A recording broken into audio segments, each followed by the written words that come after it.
Assalamualaikum warahmatullahi wabarakatuh. Kami dari kelompok 8 akan menjelaskan mengenai gangguan ortopedik. Selamat menyaksikan.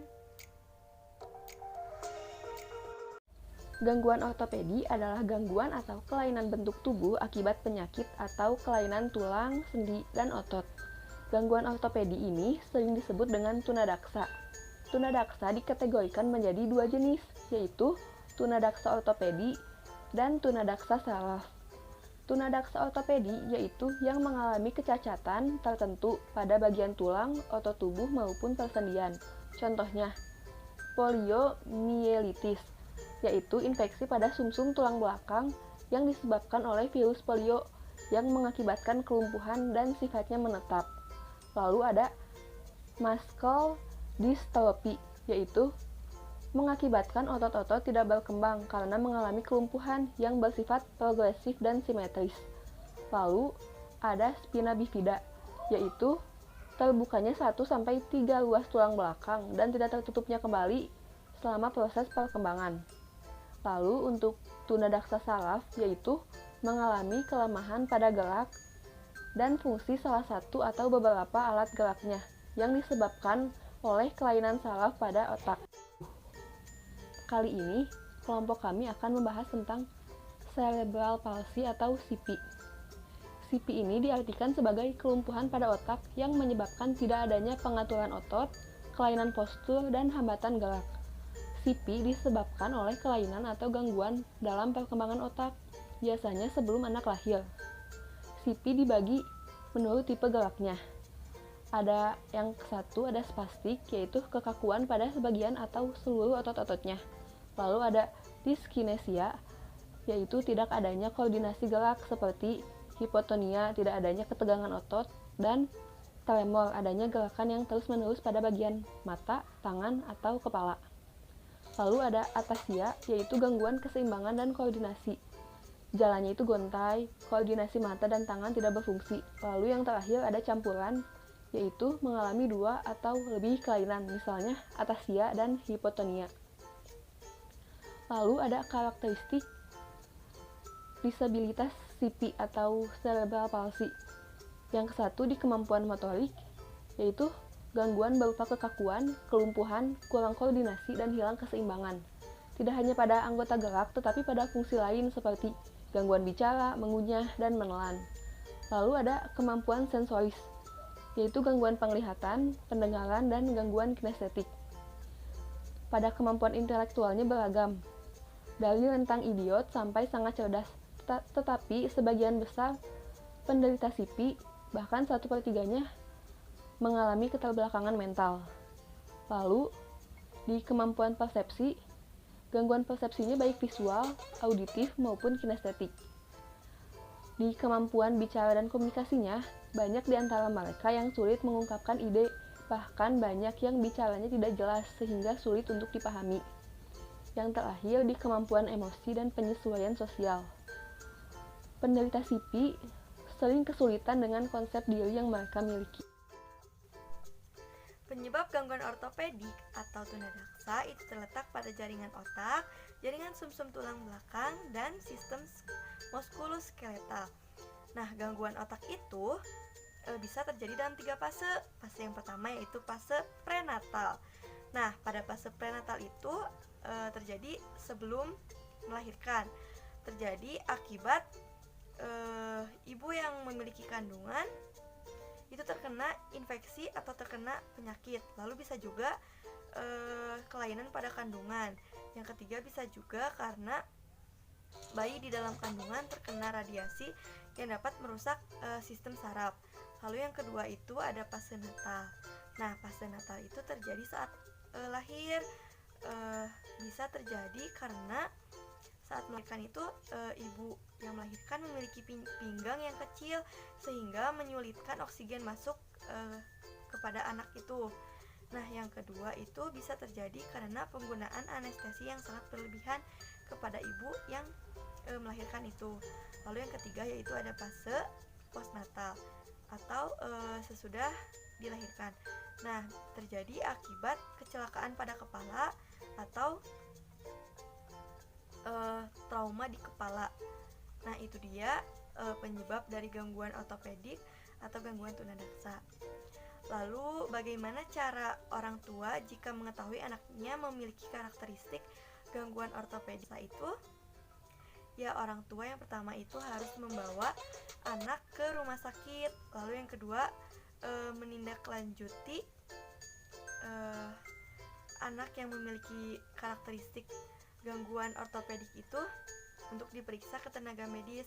Lalu yang ketiga, memasukkan anak ke sekolah khusus atau ke sekolah berkebutuhan khusus. Lalu yang keempat yaitu memberikan alat bantu kepada anak yang memiliki gangguan ortopedik.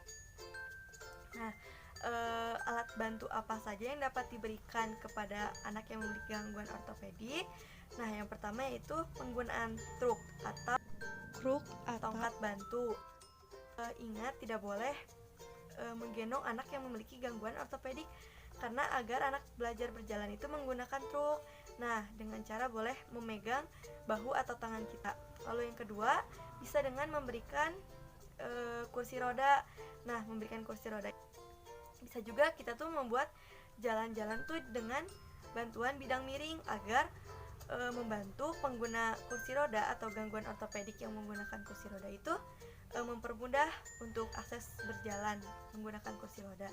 Lalu yang ketiga yaitu bisa menggunakan railing atau alat bantu seperti pegangan itu. Nah, bisa ditempelkan di dinding-dinding saat dia berjalan agar mempermudah dia berjalan gitu.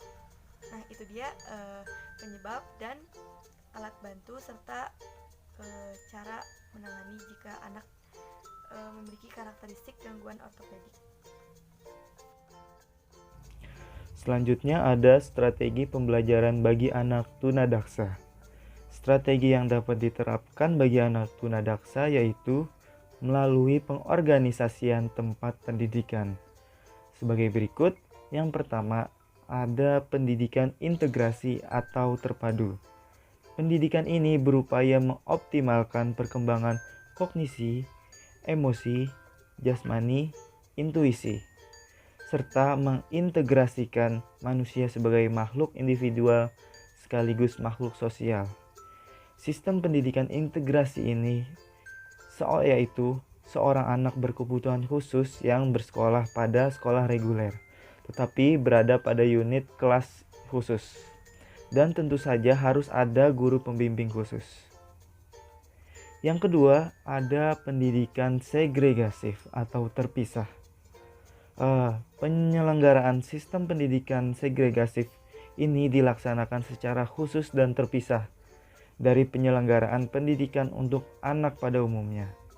Maksud dari pendidikan segregasif ini yaitu memisahkan anak berkebutuhan khusus dari sistem persekolahan reguler. Contohnya untuk anak tunadaksa ditempatkan di sekolah khusus SLBD. Yang ketiga ada penataan lingkungan belajar. Penataan lingkungan belajar ini guna mempersiapkan lingkungan fisik yang aman, nyaman, menarik, dan didesain sesuai dengan perencanaan sehingga mendorong anak untuk mengoptimalkan perkembangannya. Juga mendukung anak untuk mandiri, bersosialisasi, dan menyelesaikan masalah. Selanjutnya ada tujuan pendidikan anak tunadaksa. Tujuan pendidikan anak tunadaksa ini bersifat ganda atau dual purpose, yaitu yang pertama berkaitan dengan aspek rehabilitas yang sasarannya adalah pemulihan fungsi fisik. Yang kedua berhubungan dengan tujuan pendidikan. Secara umum yang ingin dicapai melalui pendidikan adalah terbentuknya kemandirian dan pribadi yang utuh pada masing-masing anak sesuai dengan kemampuannya. Selanjutnya ada 7 aspek yang perlu dikembangkan pada diri anak tunadaksa, yaitu yang pertama, pengembangan intelektual dan akademik, yaitu membangkitkan dan menumbuhkan kepercayaan diri pada anak tunadaksa. Yang kedua, mengembangkan kemampuan fisik.